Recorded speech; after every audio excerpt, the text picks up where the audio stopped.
Alright, welcome to Make It Mental. This is gonna technically be part 1 of Operation Caddy Hack.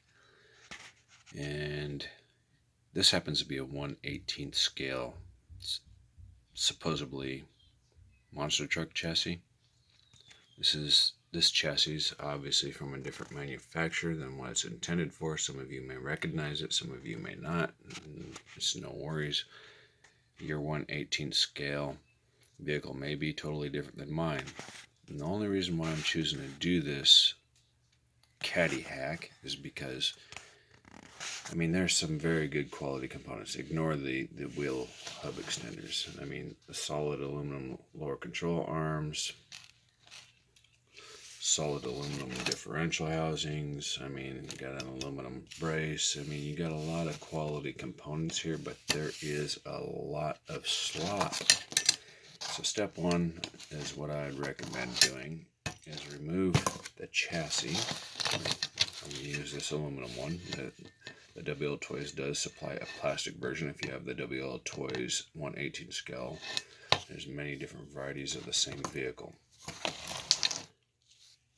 So there's a lot of slop in these lower control arms, which means it affects your toe in and toe out, and a lot of wheel travel. The further out you go, the more the wheel wants to turn in and out, which makes the car less desirable in handling and predictability.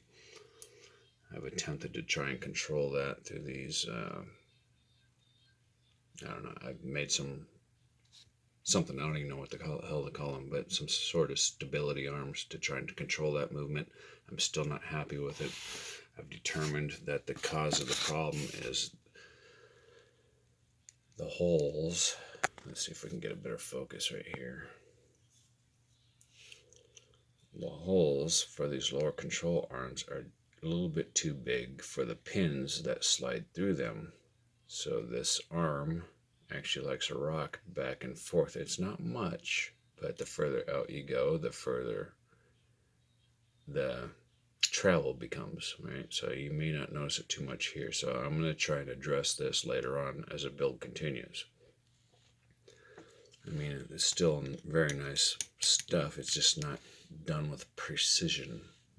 What do you expect from a Chinese product? So that being said, your first step should be remove the chassis. And then whatever chassis it may be, it doesn't matter. It could be a Traxxas 1/16th scale lacrosse or whatever the heck, Traxxas rally car. So I've picked it's having a hard time focusing. Really weird here. Let's see if we can change that a little bit. That might be too much. It doesn't like all that light, I guess.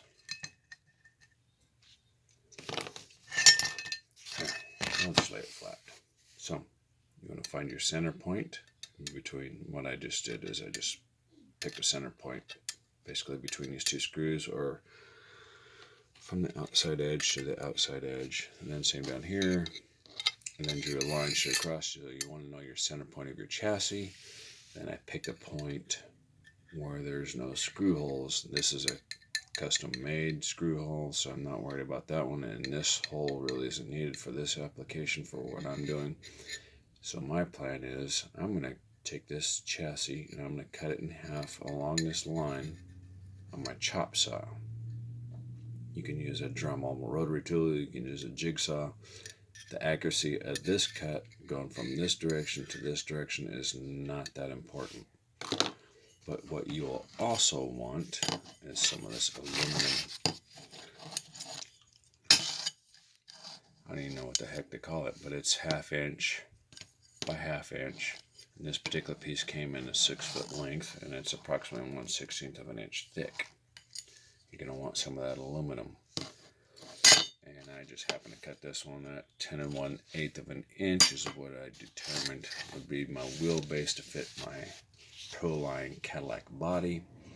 And because this is so sloppy, it's hard to get an accurate measurement. So what I did is I found the center point, because these axles, right, in theory, these axles inside here, why is that so difficult?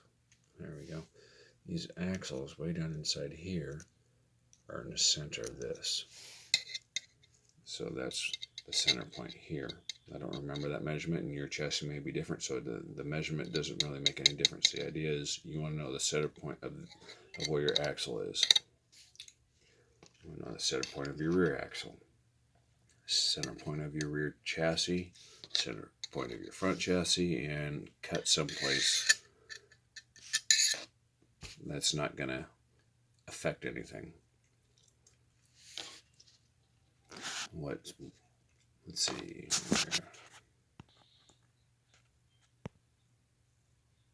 So I got a scrap piece of plastic here. This is about 3 millimeters thick, and I'm going to use that as my basic structure for this. And then these are going to go here. I'm going to rigidly mount them. Of course, it's going to be cut down. It's not going to be this wide, obviously. This is just to give you guys a visual example.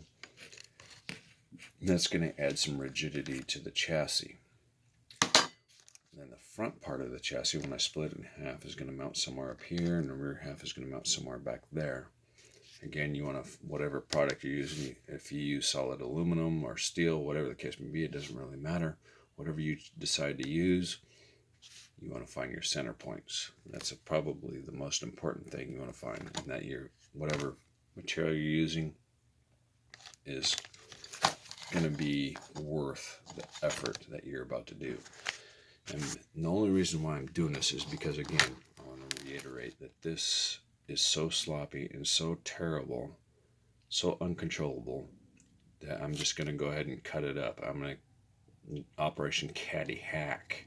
Hack being the key word right there. Hack. This is going to be gross, dirty, disgusting, and this is not something you would buy in the store. Definitely not.